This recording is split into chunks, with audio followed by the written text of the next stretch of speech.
नमस्कार, देवभूमि उत्तराखंड की खबरें लेकर मैं हूं आपके साथ संदीप निरंजन। सरकार बुलेटिन की शुरुआत करेंगे, उससे पहले एक नजर इस वक्त की सुर्खियों पर। मुख्य सचिव आनंद वर्धन पहुंचे केदारनाथ पुनर्निर्माण कार्य और यात्रियों की सुविधाओं का निरीक्षण। केदारनाथ यात्रा व्यवस्थाओं का लेकर तीर्थ नगरी ऋषिकेश में शराब के 10 बार पर लगे ताले। तीर्थ नगरी की गरिमा को देखते हुए ताले। 2 किलोमीटर की परिधि में आने वाले शराब के सभी बार पर लगे ताले। नीट परीक्षा को लेकर एसपी रेखा यादव ने की परीक्षा केंद्र का निरीक्षण। परीक्षा को निष्पक्ष और सकुशल कराने के लिए किया निरीक्षण। 4 मई को होने वाली नीट की परीक्षा। चारधाम यात्रा शुरू होने के में केवल 3 दिन बाकी। यात्रा के प्रथम पड़ाव ऋषिकेश के मुख्य मार्गों पर अभी तक नहीं हटा अतिक्रमण। गढ़वाल आयुक्त के निर्देश पर भी नहीं हटा अतिक्रमण। और डीएम के निर्देश पर नैनीताल प्रशासन की बैठक। पर्यटकों की सुविधाओं और स्थानीय व्यवसायियों को लेकर हुई बैठक में लिए गए कई महत्वपूर्ण निर्णय।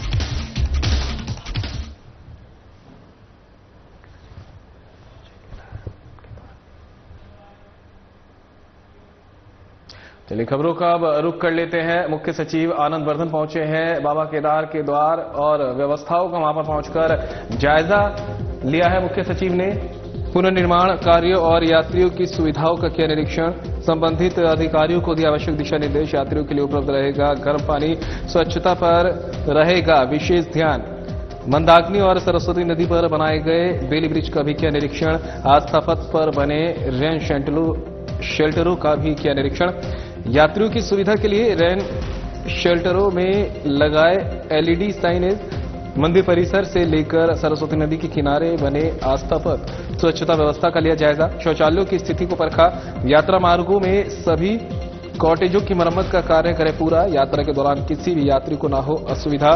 रुद्र पॉइंट और घोड़ा पड़ाव का किया निरीक्षण। यात्रियों की भीड़ प्रबंधन, पेयजल, चिकित्सा, विश्राम और सफाई व्यवस्था की समीक्षा की है। केदारनाथ यात्रा से जुड़े सभी विभाग आपसी समन्वय के साथ कर रहे कार्य, कहना है डीएम सौरभ गहरवार का। यात्रा मार्ग से लेकर धाम क्षेत्र तक सभी जरूरी व्यवस्थाएं पूरी। शेष कार्य जल्द होंगे पूरे। सुरक्षा दृष्टि से सभी आवश्यक व्यवस्थाएं पूरी। एसपी अक्षय प्रहलाद कोंडे ने जानकारी दी है। यात्रा मार्ग पर की गई पुलिस बल की तैनाती। यातायात व्यवस्था को सुचारू बनाए रखने के लिए ट्रैफिक प्लान तैयार।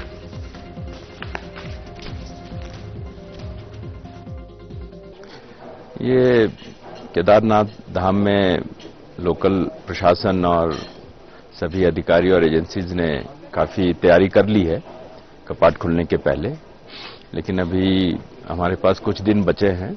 उसमें स्पीड से काम कर रहे हैं ये लोग और कपाट खुलने के पहले सभी व्यवस्था सुनिश्चित कर ली जाएगी। कुछ अभी लॉन्ग टर्म कार्य बचे हुए हैं, उन्हें भी डायरेक्शन दिया गया कि उसको शीघ्र से शीघ्र पूरा करें। मेन हमारा फोकस जो तीर्थयात्री आता है, हमारे सभी कार्यों के केंद्र बिंदु में तीर्थयात्री रहते हैं और उन्हीं की सुविधाओं के लिए सारे कार्य किए जाते हैं।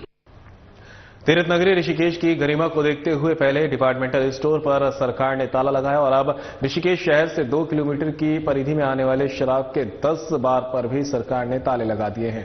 आबकारी आयुक्त हरिचंद सेमवाल ने इस बाबत आदेश जारी किए हैं। ऋषिकेश के आबकारी इंस्पेक्टर प्रेरणा बिष्ट ने इसकी पुष्टि की है। आबकारी इंस्पेक्टर प्रेरणा बिष्ट ने बताया कि तीर्थ नगरी की गरिमा को ध्यान में रखते हुए आबकारी आयुक्त हरिचंद सेमवाल ने आदेश जारी किया है। आदेश के अनुसार ऋषिकेश की 2 किलोमीटर की परिधि में आने वाले शराब के सभी बार को बंद कर दिया गया है। जांच में पता चला कि नटराज चौक, आईडीपीएल और एम्स के निकट शराब के 10 बार ऐसे हैं जो 2 किलोमीटर की परिधि में आते हैं। इन सभी बार के संचालकों को आदेश से अवगत कराते हुए बार बंद करा दिए गए हैं। इसके अलावा सभी संचालकों को किसी भी रूप में चोरी छिपे बार नहीं संचालित करने के लिए भी निर्देशित किया गया है। आदेशों की अवहेलना करने पर कड़ी कानूनी कार्रवाई की जाएगी। बता दें कि तीर्थ नगरी ऋषिकेश और आसपास के इलाके में पहली बार और फिर डिपार्टमेंटल स्टोर खोले जाने के दौरान स्थानीय लोगों ने बहुत विरोध किया। विरोध को देखते हुए पहले डिपार्टमेंटल स्टोर पर ताला लगाया और अब शराब के सभी बार पर भी सरकार ने ताला लगा दिया है।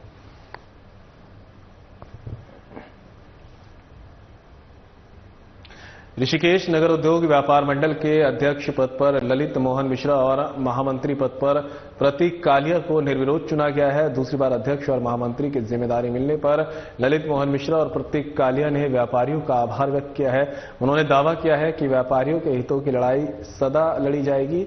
मुख्य चुनाव अधिकारी नरेश अग्रवाल ने बताया कि ऋषिकेश नगर उद्योग व्यापार मंडल के चुनाव में अध्यक्ष पद पर ललित मोहन मिश्रा और संजय व्यास ने नामांकन पत्र भरे थे, जबकि महामंत्री पद पर प्रतीक कालिया, विवेक वर्मा और पवन शर्मा ने नामांकन दाखिल किया था। चुनाव कमेटी ने नामांकन पत्रों की जांच की, जिसमें अध्यक्ष पद पर संजय व्यास और महामंत्री पद पर विवेक वर्मा और पवन शर्मा का नामांकन अधूरा और त्रुटिपूर्ण पाया।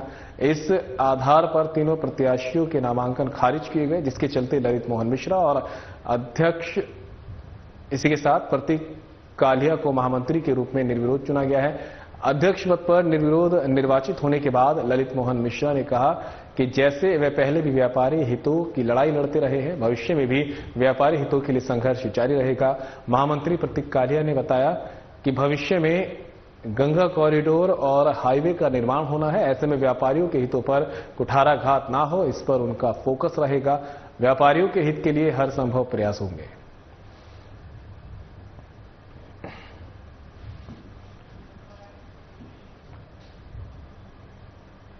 चार मई को होने वाली नीट परीक्षा 2025 को निष्पक्ष, पारदर्शी और सकुशल संपन्न कराने के उद्देश्य से एसपी रेखा यादव ने परीक्षा केंद्र पीएम श्री केंद्रीय विद्यालय फटकटिया का निरीक्षण किया। इस दौरान उन्होंने सुरक्षा व्यवस्था का जायजा लिया। निरीक्षण के दौरान विद्यालय के प्रधानाचार्य से वार्ता कर परीक्षा केंद्र की व्यवस्थाओं की जानकारी ली। परीक्षा में किसी प्रकार की अनियमितता को रोकने के लिए प्रधानाचार्य को निर्देशित किया गया। साथ ही परीक्षा केंद्र के प्रत्येक कक्ष और परिसर के चारों ओर स्थापित सभी सीसीटीवी को सुचारू रूप से क्रियाशील रखने के निर्देश दिए। एसपी रेखा यादव ने स्पष्ट किया कि परीक्षा में कोई भी गड़बड़ी और अनुचित गतिविधि बर्दाश्त नहीं की जाएगी। इस संबंध में अराजक तत्वों पर लगातार निगरानी रखी जा रही है। पिथौरागढ़ पुलिस ने आम जनमानस से किसी प्रकार की अफवाह और भ्रामक जानकारी के प्रभाव में न आने की अपील की है। वहीं परीक्षार्थी से पूरी निष्ठा और मेहनत से परीक्षा में प्रतिभाग करने को कहा है।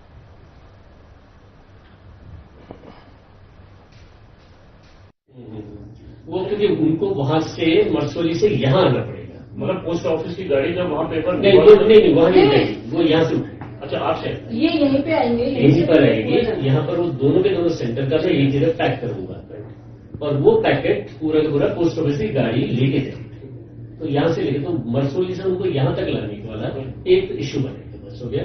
बाकी यहाँ कोई दिक्कत। विश्व प्रसिद्ध चारधाम यात्रा शुरू होने में केवल 3 दिन बाकी रह गए हैं, लेकिन यात्रा के प्रथम पड़ाव ऋषिकेश के मुख्य मार्गों पर अभी तक अतिक्रमण हटाने की कार्रवाई शुरू नहीं हुई है। मुख्य रूप से मुखर्जी चौक, क्षेत्र रोड, झंडा चौक, सुभाष चौक, पुराना टिहरी बस अड्डा रोड, रोडवेज बस स्टैंड से चंद्रभागा पुल रोड, देहरादून रोड, जयराम आश्रम रोड और बस ट्रांसिट कंपाउंड परिसर में अधिकारियों ने अतिक्रमण की ओर झांककर भी नहीं देखा है। ये हाल तब है जब 2 बार गढ़वाल कमिश्नर अधिकारियों के साथ बैठक कर अतिक्रमण हटाने के लिए निर्देश दे चुके हैं। बड़ा सवाल यह है कि आखिरकार इन क्षेत्रों से अधिकारी अतिक्रमण हटाने से क्यों कतरा रहे हैं। पक्के अतिक्रमण तो छोड़िए, इन क्षेत्रों से अस्थायी अतिक्रमण को हटाने की कार्रवाई भी नहीं की गई है। आलम यह है कि इन सड़कों पर कब्जा कर दुकानें चलाई जा रही हैं। ज्यादातर स्थानों पर दुकानदारों ने कई फीट दुकान के आगे अतिक्रमण कर कब्जा किया हुआ है, जिससे पैदल चलने वाले लोगों को परेशानी का सामना करना पड़ रहा है और ट्रैफिक जाम भी हो रहा है और सड़क हादसे की संभावना भी बनी हुई है।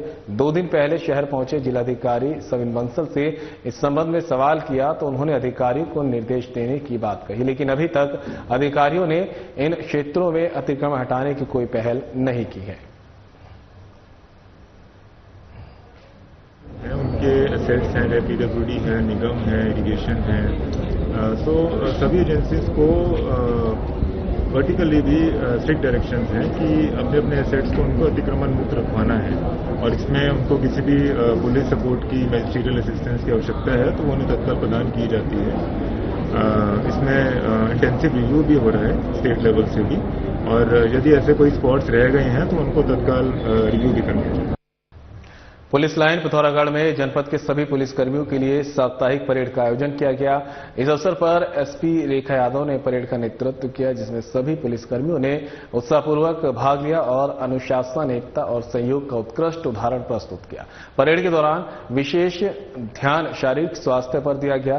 पुलिसकर्मियों की शारीरिक स्फूर्ति को बनाए रखने के लिए पुलिस उपाधीक्षक कुंवर सिंह रावत, प्रतिसार निरीक्षक नरेश चंद्र जखमोला सहित अन्य पुलिस अधिकारियों ने भी भाग लिया।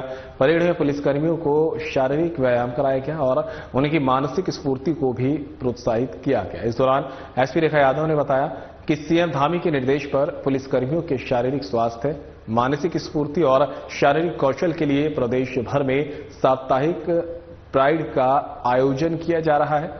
परेड का उद्देश्य पुलिसकर्मियों के शारीरिक और मानसिक स्वास्थ्य को बेहतर बनाना है, उनके मनोबल को ऊंचा करना और पुलिस सेवा में अनुशासन और प्रतिबद्धता को प्रोत्साहित करना है।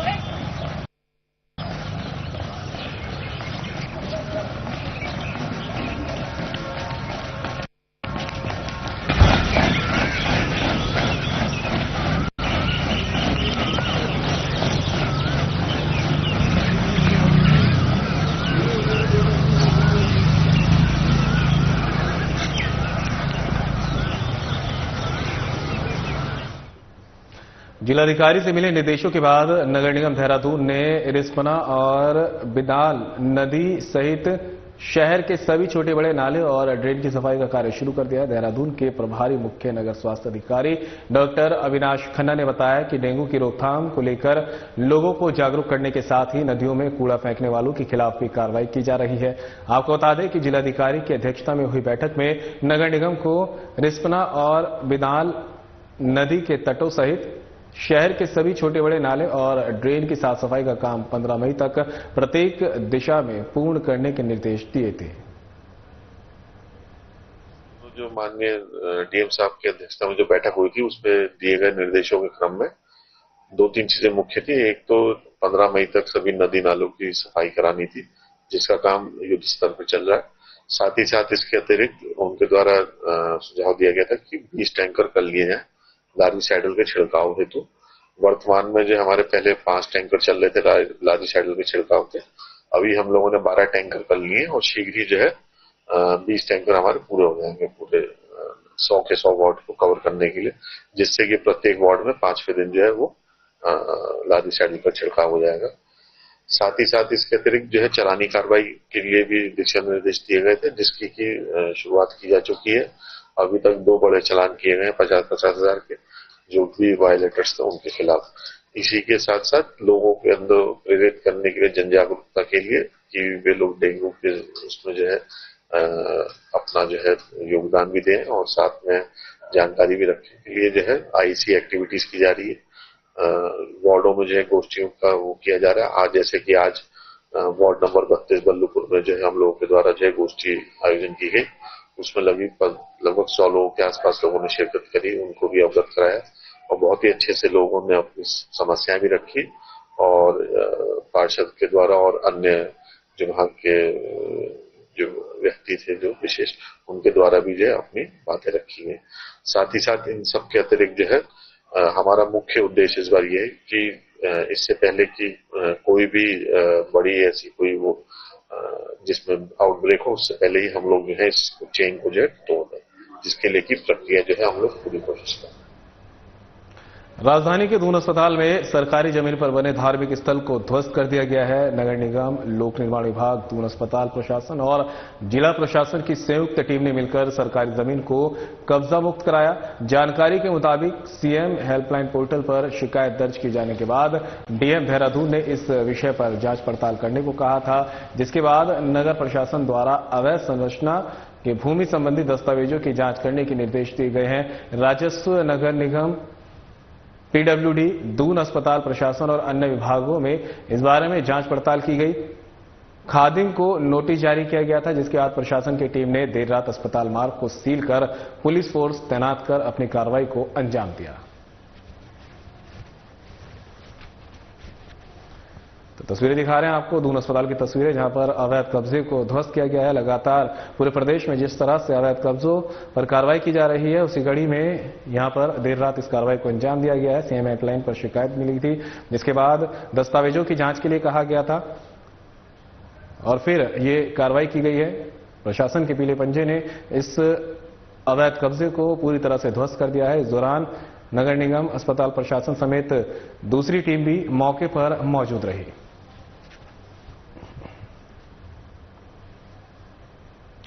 इसी खबर पर ज्यादा जानकारी के लिए उत्तराखंड से हमारे ब्यूरो चीफ कमल शर्मा हमारे साथ जुड़ गए हैं। कमल, लगातार देख रहे हैं जिस तरह से सीएम धामी के आदेशों पर प्रशासन अवैध कब्जों पर कार्रवाई कर रहा है, उसी कड़ी में अब यहां पर दून अस्पताल में भी अवैध कब्जे पर कार्रवाई देखने को मिली है। क्या कुछ पूरा अपडेट आपके पास अभी तक है? हाँ संदीप, कहें तो लगातार इस मजार को लेकर, काफी पुरानी मजार थी यहाँ पर, दून अस्पताल है यहाँ पर देहरादून में, तो उसके बाहर मजार थी और काफी टाइम से शिकायतें आ रही थी। लगातार इसकी जांच चल रही थी, अधिकारी इसके कागज मंगवा रहे थे, लेकिन जब देखा कि कोई कागज नहीं है, कहीं चीजें नहीं है, तो देर रात, अगर कहें तो देर रात लगभग 12 बजे के बाद अभियान शुरू किया गया और सुबह 5 बजे तक ये अभियान चला और मजार को पूरी तरह ध्वस्त कर दिया गया। तो वहीं अब जब मजार ध्वस्त हुई है तो कहीं ना कहीं थोड़ी राजनीति जो हुई है। कांग्रेस ने कहा है कि लगातार ये मजार वो थी जो पिछले काफी वर्षों से यहाँ पर थी और लोग यहाँ जब अस्पताल में जाते थे तो कोई भी होता था किसी संप्रदाय का तो नतमस्तक होके जाता था और प्रार्थना करता था, कोई ऐसा नहीं है, पर काफी पुरानी मजार थी। तो वहीं भारतीय जनता पार्टी ने बताया कि उन्हें ऐसा कुछ नहीं है, मजार भले ही पुरानी हो, लेकिन लगातार एक अभियान के रूप में चीजें चल रही हैं कि जहां सरकारी भूमि पर मजारे, यहाँ कहीं चीज अतिक्रमण किया गया है और बाकायदा उसकी जांच की जाती है। अगर वो कागज होते हैं, सब चीज होती है तो ऐसा नहीं होता। जब देखा जाता है कि कोई नहीं अतिक्रमण किया हुआ है तो उसके खिलाफ कार्रवाई होती है और उसी कार्रवाई के तहत इस पे कार्रवाई हुई है, क्योंकि लगातार इसकी जांच की जा रही थी कि कागज मंगाए जा रहे थे, कुछ है। जब देखा गया कि बिल्कुल कोई चीज नहीं है और काफी टाइम से लगातार इसकी शिकायत है, तो उसके बाद देर रात इस पर कार्रवाई हुई है। कुल मिला के मजार के बाद शांतिपूर्ण माहौल है, कोई ऐसी नहीं है, क्योंकि लगातार काफी पुलिस की संख्या में कई विभागों द्वारा ये कार्रवाई की गई और देर रात तक कार्रवाई चली। जब सुबह जब लोगों ने देखा कि मजार की जगह वहां पूरी जमीन खाली पड़ी है, तो कहीं ना कहीं फिर एक चर्चा सी राजधानी में लेकर बनी हुई है। कमल, क्या कांग्रेस को नहीं समझना चाहिए कि जिस तरह से यहाँ पर सरकारी जमीनों पर अवैध कब्जे किए जा रहे हैं, उनको हटाना बहुत ज्यादा जरूरी है, क्योंकि सीधे तौर पे प्रशासन की तरफ से डॉक्यूमेंट्स मांगे गए थे और जब डॉक्यूमेंट्स नहीं दिखाए गए तब उसके बाद ये कार्रवाई की गई। हाँ बिल्कुल सही बात है, क्योंकि लगातार ये हम खाली देहरादून मजार की बात ना कहें, अन्य और जगह भी काफी अधिक संख्या में, मैं कहूँ कि लगभग 300 से 400 से अधिक संख्या में अभी तक मजारें ध्वस्त कर दी गई हैं। पूरे उत्तराखंड में अभियान चल रहा है, कहीं तो पूरे देश में चल रहा है इस चीज को लेकर। और वही आप कहना विपक्षी दल है तो कहीं ना कहीं अपनी बात रखने का प्रयास करता है, लेकिन सबसे बड़ी बात है कि जब पूरी चीजें देख लिया गया उसमें कि जब काफी दिन से उसकी जांच की जा रही है, जब देखा गया कि उसमें कोई उस पर पुख्ता डॉक्यूमेंट्स नहीं मिल पाए, कागजात नहीं मिल पाए, तो उसके बाद देर रात यहाँ पर कार्रवाई शुरू हुई। जब सुबह हुआ। तमाम जानकारी के लिए आपका बहुत बहुत शुक्रिया। हल्द्वानी में बिना मानकों के बन रही आइसक्रीम निर्माण पर प्रशासन ने कार्रवाई की। बता दें कि हल्द्वानी में नगर आयुक्त ऋचा सिंह और उप जिलाधिकारी राहुल शाह, खाद्य सुरक्षा विभाग की टीम ने संयुक्त रूप से अवैध आइसक्रीम निर्माण के खिलाफ त्वरित कार्रवाई की। इस दौरान स्वास्थ्य से खिलवाड़ करने वालों पर शिकंजा कसा गया। प्रशासन आगे भी इस तरह की कार्रवाई जारी रखेगा ताकि लोगों के स्वास्थ्य के साथ खिलवाड़ करने वालों पर शिकंजा कसा जा सके। वहीं प्रशासन द्वारा लोगों को जागरूक भी किया जा रहा है ताकि वे स्वास्थ्य के प्रति सजग रह सकें।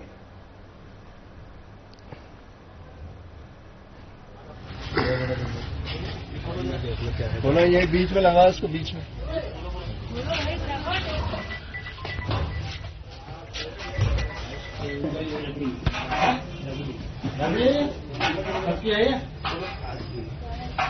आते होंगे बात, तो फिर आप यहाँ अंदर क्या करते हो?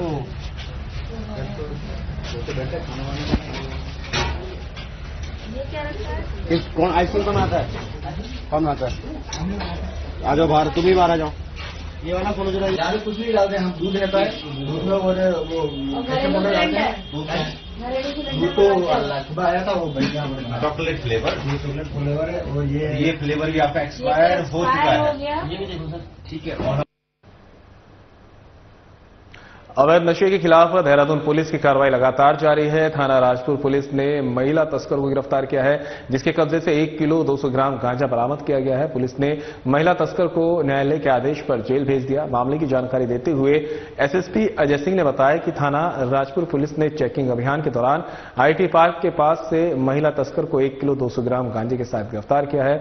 महिला तस्कर के खिलाफ मुकदमा दर्ज करने के बाद सलाखों के पीछे उसे भेज दिया गया है। महिला तस्कर की पहचान सीता देवी निवासी गोविंदगढ़ देहरादून के रूप में हुई है।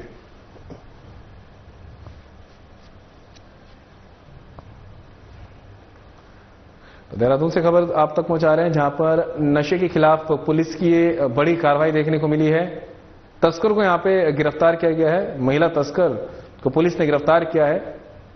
तस्वीरों में देख सकते हैं, ये महिला वही तस्कर है जिसको नशे पर कार्रवाई करते हुए पुलिस ने गिरफ्तार किया है।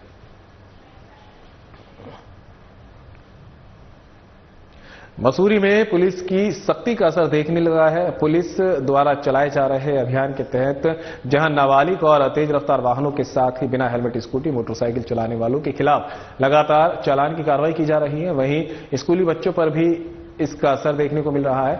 लाइब्रेरी चौक पर पुलिस द्वारा सघन चेक इन अभियान चलाया जा रहा है। वहीं अब माल रोड पर भी पुलिस की सख्ती देखने को मिल रही है। पुलिस ने माल रोड पर सघन चेक इन अभियान चलाया, जिसमें ट्रिपल राइडिंग, बिना लाइसेंस और तेज रफ्तार वाहनों पर कार्रवाई की गई। माल रोड पर अब लोग हेलमेट लगाकर स्कूटर, मोटरसाइकिल चला रहे हैं। वहीं अभिभावक भी अपने बच्चों को स्कूल की बस और स्कूली वाहनों से ही भेज रहे हैं। पिछले दिनों लाइब्रेरी चौक पर पुलिस ने चेकिंग के दौरान दर्जनों मोटरसाइकिल चालकों के चालान किए थे, जिसमें अधिकांश स्कूली छात्र छात्राएं थे, जिनमें से कई स्कूटियों को सीज कर दिया गया। तो लगातार यहां पर कार्रवाई की जा रही है और जो भी ट्रैफिक रूल तोड़ता मिल रहा है, ट्रैफिक पुलिस उनके खिलाफ सख्त कार्रवाई कर रही है। मसूरी की तस्वीरें आपको दिखा रहे हैं, जहां पर ये कार्रवाई की गई है और जो भी नियम के विरुद्ध वाहन चलाता दिखा है, उनके खिलाफ चालानी कार्रवाई पुलिस ने की है। खासकर ये कार्रवाई उन छात्र छात्राओं पर की गई है जो स्कूटी से स्कूल जाना प्रेफर कर रहे थे। अब जब कार्रवाई की जा रही है तो लोगों ने अब यहां पर हेलमेट पहनकर बाइक चलानी शुरू की है। साथ ही अभिभावक भी सजग हो गए हैं और बच्चों को स्कूल बसों से ही स्कूल भेज रहे हैं।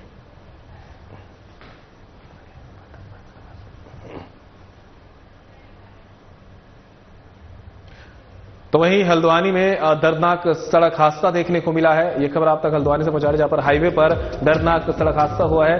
ट्रैक्टर ट्रॉली से 3 बाइकों की हुई जोरदार भिड़ंत, टक्कर से आग का गोला बनी 2 बाइक सवारों की जिंदा जलकर हुई मौत, 4 गंभीर रूप से घायल। सूचना मिलते ही मौके पर पहुंची पुलिस टीम, कड़ी मशक्कत के बाद आग पर पाया गया काबू। गंभीर रूप से घायलों को कालाडूंगी अस्पताल में कराया गया भर्ती। प्राथमिक उपचार के बाद सुशीला तिवारी अस्पताल हल्द्वानी किया गया रेफर। तो तस्वीरें आप देख रहे हैं हल्द्वानी हाईवे की तस्वीरें, जहां पर देर रात दर्दनाक सड़क हादसा देखने को मिला है। ट्रैक्टर ट्रॉली से 3 बाइकों की जोरदार भिड़ंत हुई है, जिसके बाद टक्कर से आग का गोला बनी है 2 बाइकें और इस हादसे में 2 बाइक सवारों की जिंदा जलकर मौत हो गई है, जबकि 4 लोग गंभीर रूप से घायल बताए जा रहे हैं। सूचना मिलते ही पुलिस की टीम भी मौके पर पहुंची और कड़ी मशक्कत के बाद आग पर काबू पाया गया है। गंभीर रूप से घायलों को कालाडूंगी अस्पताल में भर्ती कराया गया है। प्राथमिक उपचार के बाद उन्हें सुशीला तिवारी अस्पताल हल्द्वानी रेफर किया गया है।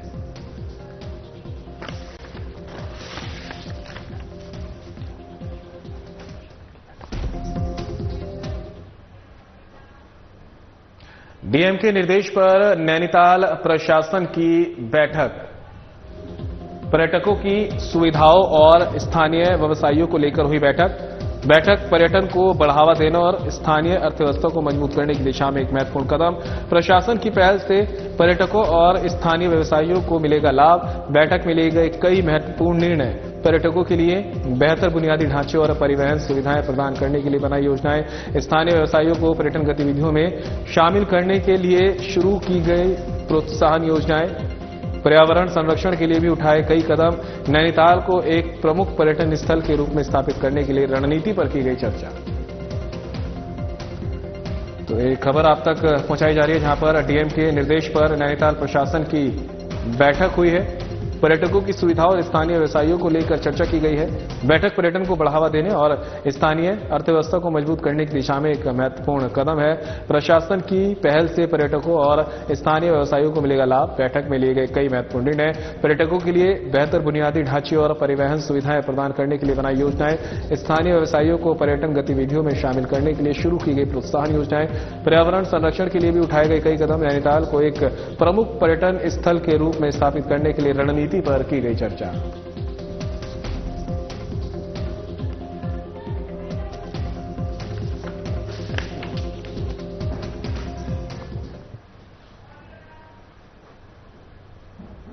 और फिलहाल इस बुलेटिन में मेरे साथ इतना ही। दीजिए इजाजत। नमस्कार।